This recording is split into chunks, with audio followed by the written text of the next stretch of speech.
So, stopping for another break and water. It's thirsty work here.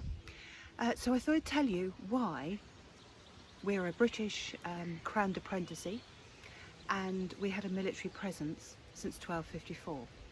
So prior to that, Guernsey and all the Channel Islands were French.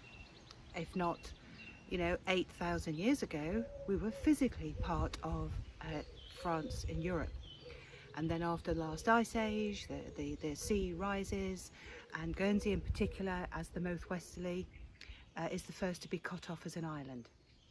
So there we are, we've got French names, we speak Guernsey French, our laws are in Norman French, our roads are French. So Guernsey names are things like de Carteret, meaning from Carteret in France, Le Tissier, de Gare, Le Pelle, things like that. Delamere, Delarue, of the sea, of the road. Anyhow, so then, so in 1066, Duke of Normandy conquers England. Bear in mind, we're stood behind him. We conquered England. But in 1204, King John loses Normandy in France. But he wants to keep the Channel Islands. Or did someone forget about it? We're not quite sure on that score. Anyway, so he gives the island as a deal. He says, if you choose to owe allegiance to the British Crown, then we will take responsibility for your defences and you can remain self-governing. And I'm sure it wasn't the little people who had much of a say in that. I'm sure it was just the good and the great, but that's the deal they went with. So this is why our fortifications were actually to keep the French out all those years, because they were always back and to raiding us, pillaging, setting fire to things. And so we built loophole towers, defence points. The British developed Castle Cornet before they developed Fort George. And up until just before the Second World War, we did have a presence here. Although by that time it had wound down. I mean, back in the early years, it was very much a military presence with the Lieutenant Governor was a proper commander. These days, our governor is more of a diplomatic role. He's come from one of the services, one of the military disciplines. He'll probably be close to, if not already retired. But our own leader is called a bailiff. He's the head of the bailiwick. So not somebody who goes around demanding money, although that said, he will have come up through the legal profession and he is head of the judicial system. We don't have party politics here, by the way. So not part of the UK, not part of Great Britain. We are a crown dependency. We have our own laws, we have our own postage, we have our own money, we have our own taxes. We're not part of the national health system. Our kids aren't part of the student loan education system. When they go to universities in the UK, they're overseas students, things like that. So there you go, that's why we had a military presence here.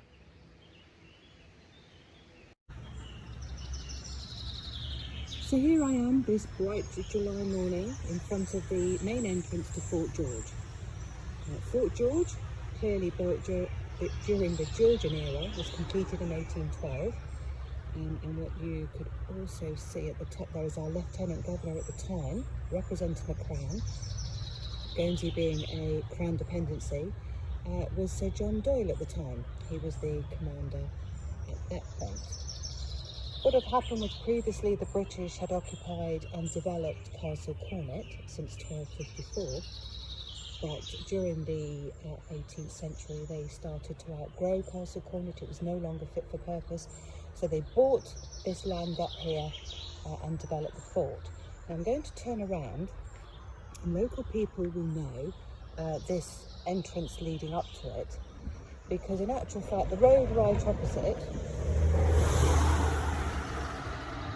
is Colburn Road, and the road that we access it regularly is the Val de Terres. But the Val de Terres wasn't completed until the 1930s. So for 100 years, soldiers would access it formally through Colburn Road.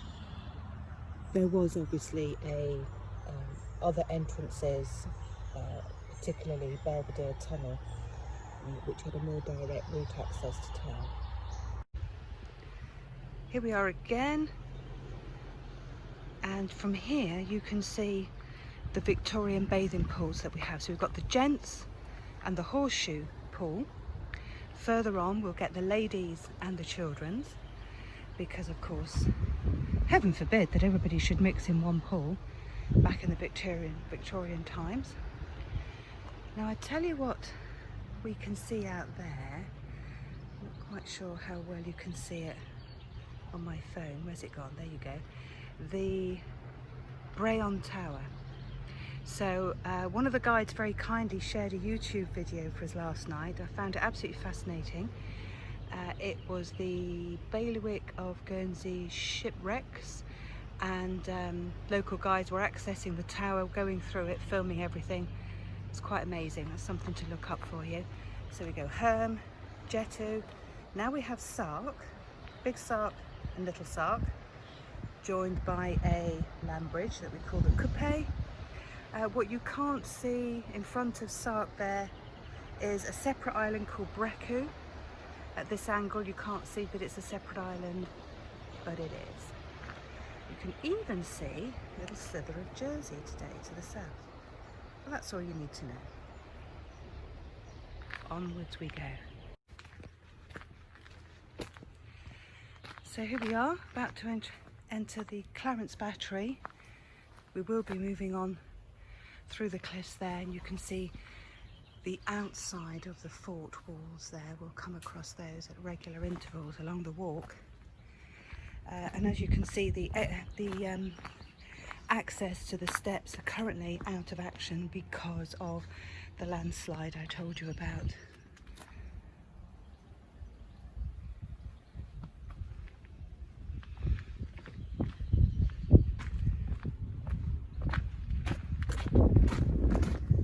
So we've been the little guardhouse at the top of the steps.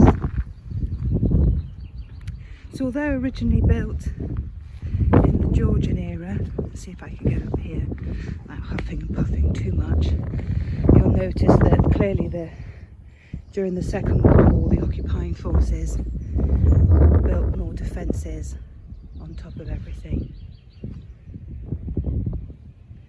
So Clarence Battery is known fondly by the locals as the Cow's Hole. I'm sure we've all played up here many a time as children. You can see some of the houses from George. That lovely view they've got. Definitely homes with a view. Now, interesting, these properties built on the outside of the fort walls were originally 19th century barracks for the soldiers, the British soldiers, as this was a British fort. Interesting that they should build them on the outside of the fort walls, I think. Anyhow, they didn't look like this, no. These are quite luxurious homes. But they would have had that view. Another interesting fact is that after the Second World War, Guernsey bought the land back from the United Kingdom, not least because the fort was damaged beyond repair, beyond reasonable repair, because of the Allied bombing in 1945. And the barracks that were still here then were used as social housing. What a fabulous view.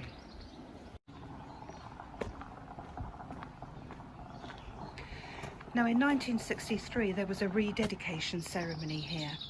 Inside that metal casing are the names of all 111 Germans.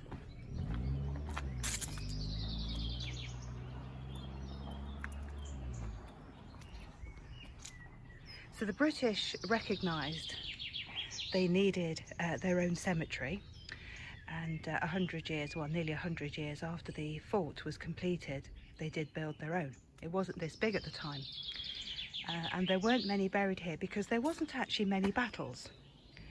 There was a great mutiny before the fort was even finished. That's my mutiny story that I'll relay when I'm doing the walk.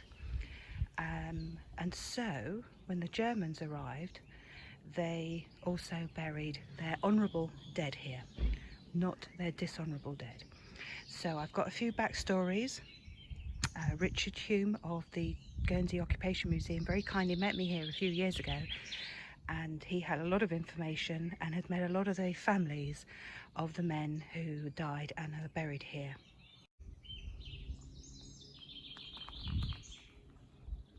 It's quite lovely here and beautifully maintained. Now originally the German gravestones would actually have been wooden crosses. Obviously in time they would have deteriorated and they were replaced, and then for the third time in 1963 the German War Commission put these lovely stones. So I'm walking on the grass here rather than crunching on the gravel. But for example, you can see,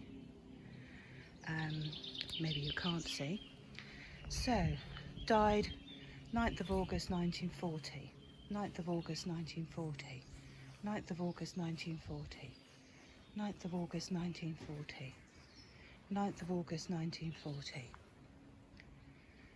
Why would that be, do you think? Anything to do with the fact that all the coastline and beaches were mined throughout the war? Very possibly. Who else do we have here?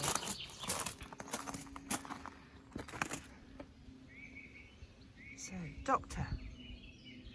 Arts, Dr. August Goebel. Now, he was murdered in Sark in 1941. There's quite a story behind that I would be happy to tell you. Not now. Peter Oswald. Another connection to Sark and his death. Another story for the walk. And then also Frederick Blaschek, Major Friedrich Blaschek, died in 1941. Richard Hume tells me how his young widow, who was in her 20s when he died, would have visited Guernsey after the war to find out more information about his death. She never recovered from it.